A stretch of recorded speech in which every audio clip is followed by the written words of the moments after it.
ثم اذا مسکم الضر، پھر اس کے بعد جب تمہیں کوئی تکلیف پہنچتی ہے، فالیہ تجأرون، تو پھر تم اسی کی طرف پناہ کے لیے جاتے ہو. لیکن حالت کیا ہے کہ ثم اذا کشف الضر، پھر جب وہ تم سے اس تکلیف کو دور کر دیتا ہے، برائی کو ٹال دیتا ہے، عنکم، تم سے، اذا فریق منکم بربہم یشرکون، تو تم میں ایک گروہ اپنے رب کا ناشکرہ ہو جاتا ہے، اس حال میں کہ وہ اس کے ساتھ اور ہستیوں کو شریک ٹھہرانا شروع کر دیتا ہے. لیکفروا بما آتیناہم، تاکہ ہماری دی ہوئی نعمتوں میں وہ کفر کی روش اختیار کرے، ناشکری کرے. فتمتعوا، تو برت لو دنیا کی زندگی میں جتنا اللہ تعالیٰ نے دیا ہے. فسوف تعلمون، ان قریب تم اس کا انجام جان لو گے. یہ دنیا میں ہوتا ہے، دیتا اللہ تعالیٰ ہے، انسان ان نعمتوں کو مخلوق کی طرف منسوب کر دیتا ہے. ایک تو واضح شرک ہے جو اللہ کے سوا اور ہستیوں کے ساتھ چیزوں کو منسوب کرتے ہیں. ایک خدا کے ماننے والے بھی چیزوں کو اللہ کے سوا اسباب کے ساتھ جوڑ دیتے ہیں. وہ بھی کسی نہ کسی درجے میں شرک کی کیٹیگری میں فال کرنے والی چیز ہے کہ آپ مسبب الاسباب کو پس پش ڈالتے ہوئے صرف اسباب کے اوپر نظر رکھیں. اور یہ بھی بیوقوفی ہے کہ کوئی شخص اسباب کو اختیار نہ کرے اور محنت بھی نہ کرے اور کہے کہ جی جو اللہ چاہے گا ہو جائے گا. ایسے نہیں ہوتا.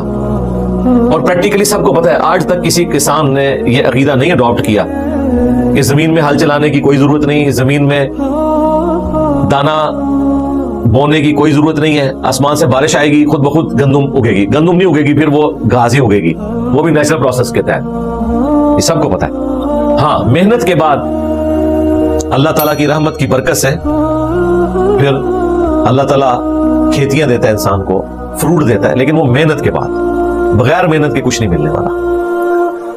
تو وہ ہستیاں جن کو لوگوں نے اپنا جھوٹا معبود قرار دیا ہے، اپنا مشکل کشا مان لیا ہے، ان ہستیوں کو بنیاد بناتے ہوئے جو اوریجنلی اللہ تعالیٰ نعمت دینے والی ہستی ہے اس کی ناشکری کرنا، نہ صرف ناشکری کرنا بلکہ ان نعمتوں کو مخلوق کی طرف منسوب کر دینا، یہ بہت بڑا شرک ہے.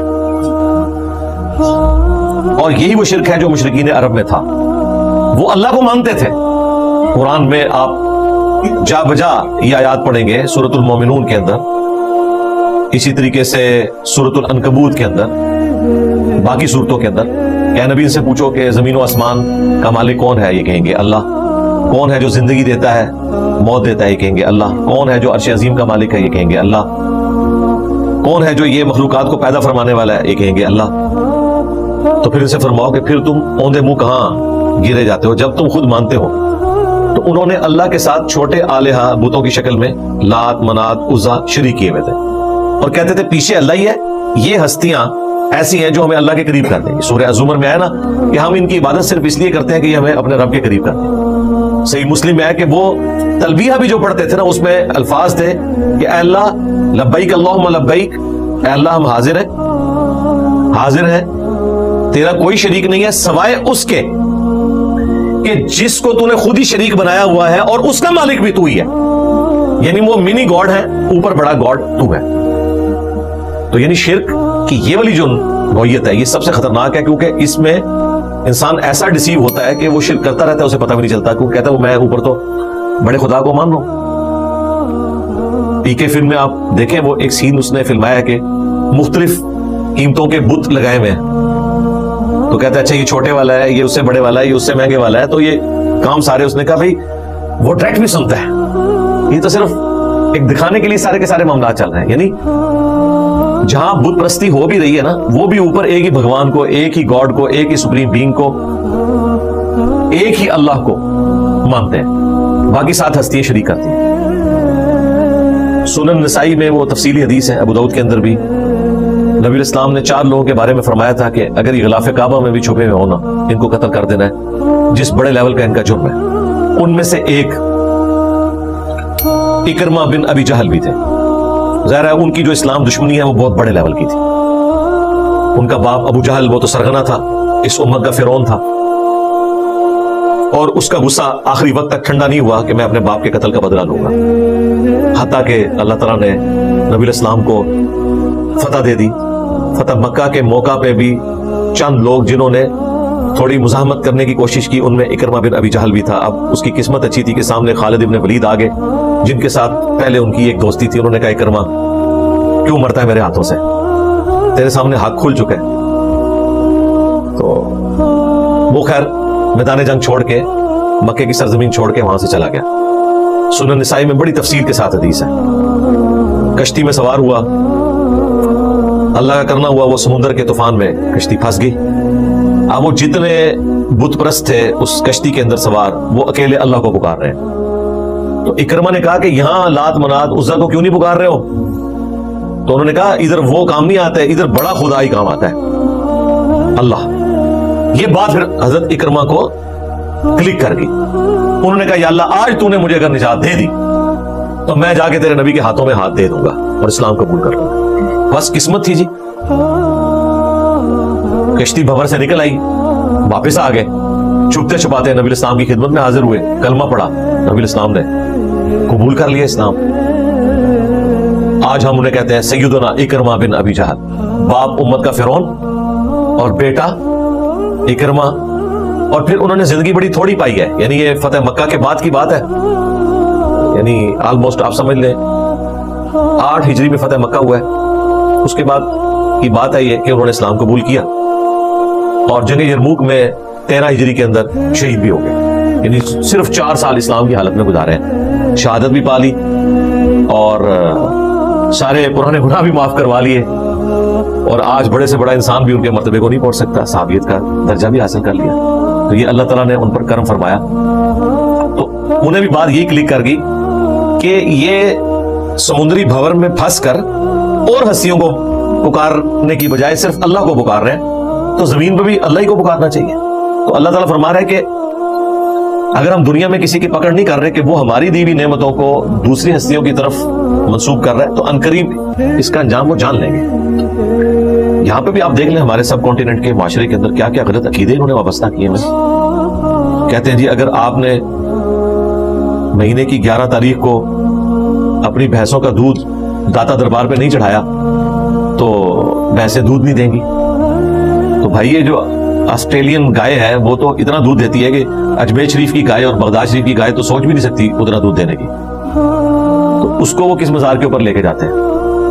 ظاہر ہے انہوں نے سائنس کی برکت سے یہ چیز حاصل کی ہے، ایسی بریڈ تیار کر لی ہے کہ ہمارے جو بزرگان دین کی کئی گائے مل کے اتنا دودھ نہیں دے سکتی جتنی ایک وہ گائے دے دیتی ہے۔ اور یوٹیوب کے اوپر جا کے دیکھیں جو انہوں نے فارم ہاؤس بنائے ہوئے ہیں، ایک سائز کی بکریاں سفید خوبصورت، لگتا ہے مشین کمپیوٹر میں سے نکالی ہوئی ہیں، ساری کی ساری صحت مند، اتنا دودھ دیتی ہیں، گائے بھی دیتی ہیں۔ ظاہر ہے اللہ تعالیٰ نے انسان کو ترقی کروائی ہے، میڈیکل سائنس کی برکت سے ان چیزوں کو انسان نے لرن کیا۔ تو اس گورے کو جو دین سے کوسوں دور ہے، اس کے تو کبھی گمان میں بھی یہ بات نہیں آئے گی کہ کسی مزار پہ بھی جانور کو لے کے جانا ہوتا ہے۔ تو سائنس کی برکت سے یہ اس قسم کے جو دعوے تھے وہ بھی ایکسپوز ہو گئے۔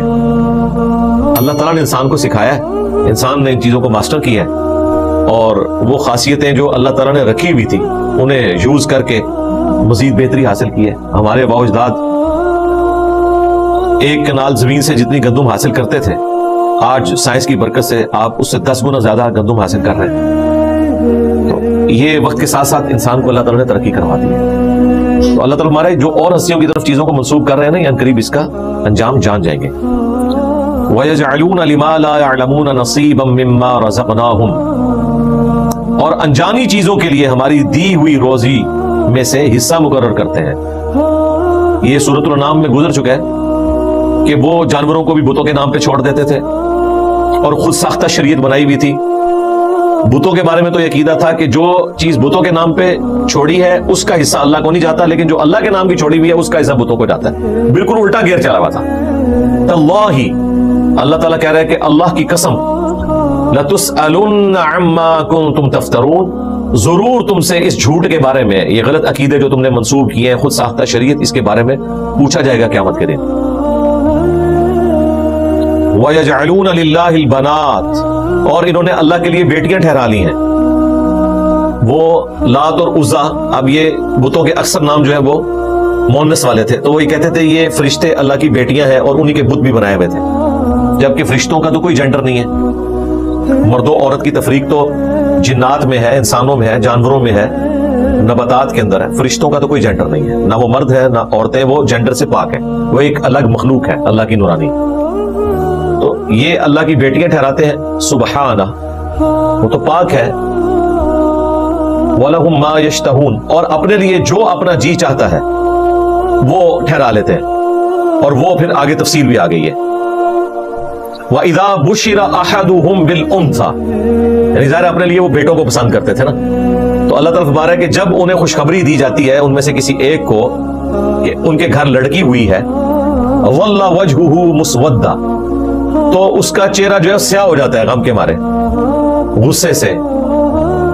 وَهُوَ كَظِيمٌ, اور وہ غصے کی حالت میں پھر ظاہر ہے مشرکین عرب کے ہاں لڑکی کا ہونا ایک عیب تصور کیا جاتا تھا. قبائلی سسٹم کے اندر زیادہ بیٹے ہونا ایک اسٹرینتھ کی علامت تھی, اس لیے بیٹیوں کے معاملے میں وہ اس طرح کا عقیدہ رکھتے تھے, اور ان میں جو زیادہ شکی القلب تھے وہ بچیوں کو زندہ درگور بھی کر دیتے تھے. سارے نہیں تھے کرتے, اور یہ قبرستان ابھی بھی مکے میں موجود ہے. ابھی کنسٹرکشن کے دوران شاید انہوں نے ختم کر دیا, میں نے وہ جگہ دیکھی بھی ہے جہاں پہاڑ پہ یہ بچوں کو دفن کرتے تھے. سارے نہیں تھے ایسا کرتے, ورنہ تو ان کی نسل ہی ختم ہو جاتی, چند ایک لوگ, لیکن برا سارے مانتے تھے. بیٹے ہونے کو وہ اپنے لیے خوبی شمار کرتے تھے, بیٹیاں ہونے کو اپنے لیے عیب تصور کرتے تھے.